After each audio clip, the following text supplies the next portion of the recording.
নমস্কার, দেখছেন talk to Bangla. আমি অভিষেক রয়েছে আপনাদের সঙ্গে। এই মুহূর্তে যে খবর জানাবো, সংসদে প্রথমবার মুখ খুলেই কিন্তু আবারও বিতর্কের মুখে প্রাক্তন কলকাতা হাইকোর্টের বিচারপতি অভিজিৎ গাঙ্গুলি, এবং তিনি কিন্তু বর্তমানে তমলুক থেকে জিতে একজন সাংসদ এবং লোকসভার অভ্যন্তরে তার কিন্তু এই প্রথমবার তিনি প্রবেশ করলেন এবং প্রথমবার তিনি বক্তব্য রাখলেন। এবং আমরা জানি যে গত মঙ্গলবার কিন্তু বাজেট পেশ হয়েছে এবং মোদী সরকারের প্রথম বাজেট পেশ হওয়ার পর এই যে বক্তব্য বুধবার রাখতে গেলেন অভিজিৎ গঙ্গোপাধ্যায়, সেখানে কিন্তু তিনি একাধিক আক্রমণ করলেন, একাধিক বিতর্কেও জড়ালেন এবং কংগ্রেসের তরফে তার বক্তব্যকে অসংসদীয় বলেও কিন্তু আখ্যা দেওয়া হলো।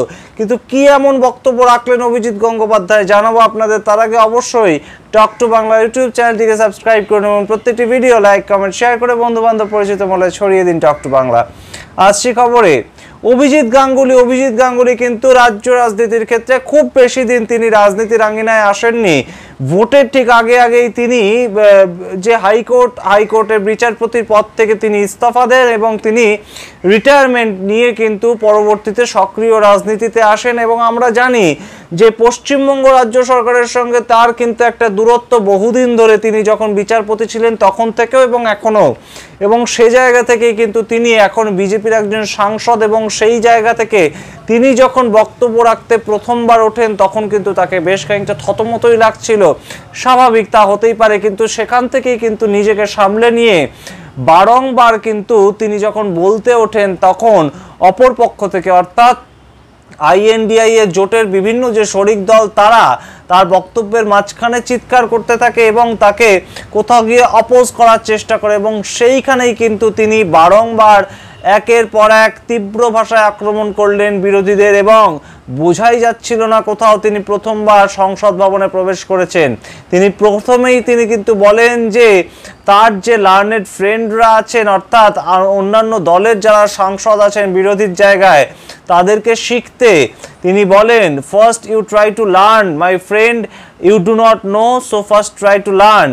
এই ধরনের যে বক্তব্য অভিজিৎ গাঙ্গুলির কাছ থেকে আমরা শুনলাম তা কিন্তু অত্যন্ত তাৎপর্যপূর্ণ এবং নির্ভীকভাবেই কিন্তু তিনি তার চেনা ছন্দে আবারও ফিরে আসেন এবং তিনি বিরোধী পক্ষকে বলেন যে আপনারা পারেন শুধু চিৎকার করতে, সেটাই আপনারা জানেন এবং সেটাই করছেন, আমার সেই চিৎকার ইগনোর করে আমার কথা কন্টিনিউ করা উচিত। এবং তিনি তার বক্তব্য রেখে যান। এই ঘটনা অবশ্যই তাৎপর্যপূর্ণ, কিন্তু তার পরের যে ঘটনা ঘটলো সেটা আরও তাৎপর্যপূর্ণ।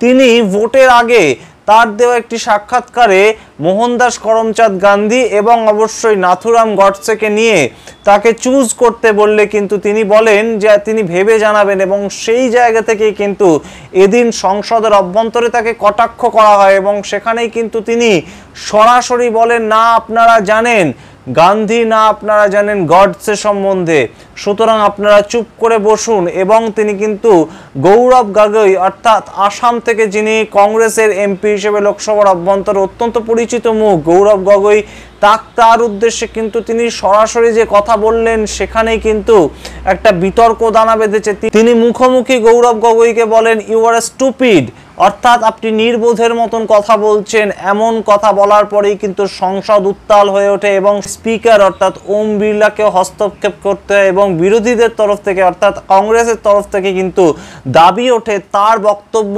অসংসদীয় এবং সেই জায়গাটুকু, সেই পোর্শনটুকু, তার বক্তব্যের সেই পোর্শনটুকু রেকর্ড থেকে বাদ দিতে হবে, অর্থাৎ তার বলা যে বক্তব্য রেকর্ডেড হবে সংসদে পরবর্তী সময়ে থাকার জন্য সেইখান থেকে বাদ দিতে হবে। এবং সেই আশ্বাস কিন্তু পরবর্তীতে ওম বিড়লাকেও দিতে হয়েছে যে যদি তিনি খতিয়ে দেখবেন পুরো বিষয়টা, দেখার পরে যদি তার মনে হয় যে তার সম্পূর্ণ বক্তব্য কোথাও গিয়ে বক্তব্যের কিছু অংশ অসংসদীয়, সেই ক্ষেত্রে তার বক্তব্য কিন্তু সেই জায়গাটুকু ডিলিট করা হবে কিংবা বাদ দেওয়া হবে, এমন কথা কিন্তু ওম বিড়লাকেও বলতে শোনা যায়। সুতরাং বোঝাই যাচ্ছে যে অভিজিৎ গঙ্গোপাধ্যায় কিন্তু আগামী 5 বছর তার সাংসদ পদ হিসাবে অত্যন্ত ওয়াকিবহাল এবং কিন্তু প্রথম যে তিনি বক্তব্য রাখলেন সংসদের মধ্যে সেখানেই কিন্তু বেশ খানিকটা বিতর্ক তৈরি হলো, সেখানেই কিন্তু বেশ খানিকটা ঝাঝালো মন্তব্য, ঝাঝালো বক্তব্য দিয়ে কিন্তু তিনি তার সংসদীয় রাজনীতি অর্থাৎ সাংসদ হিসেবে তার যে সংসদ ভবনের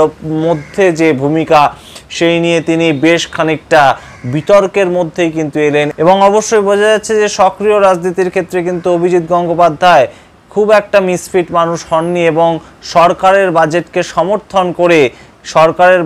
সমর্থন করে তার যে বক্তব্য তিনি কিন্তু সম্পূর্ণ করেন এবং সেই সরকারের বাজেটের ফলে কি কি লাভ হতে পারে তেমন বক্তব্য যেমন রাখেন, ঠিক তেমনভাবেই বিরোধীদের তরফ থেকে যে বারংবার অভিযোগটা করা হচ্ছিল যে এই বাজেট কখনোই সাধারণ মানুষের জন্য তৈরি হয়নি, এই বাজেট জনমোহিনী বাজেট নয়, সেই বক্তব্যকেও কিন্তু কন্ডেম করেন এবং অবশ্যই তার উপর উঠে আসা বিভিন্ন ধরনের পার্সোনাল অ্যাটাক সেটাকেও স্ট্রেট ব্যাটে খেললেন অভিজিৎ গাঙ্গুলি, তেমনই কিন্তু মনে করছে রাজনৈতিক মহল। সুতরাং পরবর্তীতে অভিজিৎ গাঙ্গুলি একজন সাংসদ হিসাবে যে ভালো তার বক্তব্য রাখবেন এবং অবশ্যই তার দায়িত্ব পালন করবেন লোকসভার অভ্যন্তরে, তা বোধহয় এই মুহূর্তে বেশ খানিকটা স্পষ্ট এবং সেই আশাই কিন্তু করছে পশ্চিমবঙ্গের সাধারণ মানুষ থেকে শুরু করে রাজনৈতিক মহল। আমরা অবশ্যই নজর রাখবো যে পরবর্তীতে অভিজিৎ গঙ্গোপাধ্যায় সংসদের অভ্যন্তরে বা কিংবা বাইরে তার কীরকম অ্যাটিটিউড থাকে, তার বক্তব্য কীরকম থাকে, সাংসদ হিসেবে তিনি কতটা নিজেকে আরও মেলে ধরতে পারেন, সেই সমস্ত খবর আমরা আপনাদের জানাবো। আপনারা দেখতে থাকুন টক টু বাংলা। ভুলবেন না টক টু বাংলা ইউটিউব চ্যানেলটিকে সাবস্ক্রাইব করতে। ধন্যবাদ।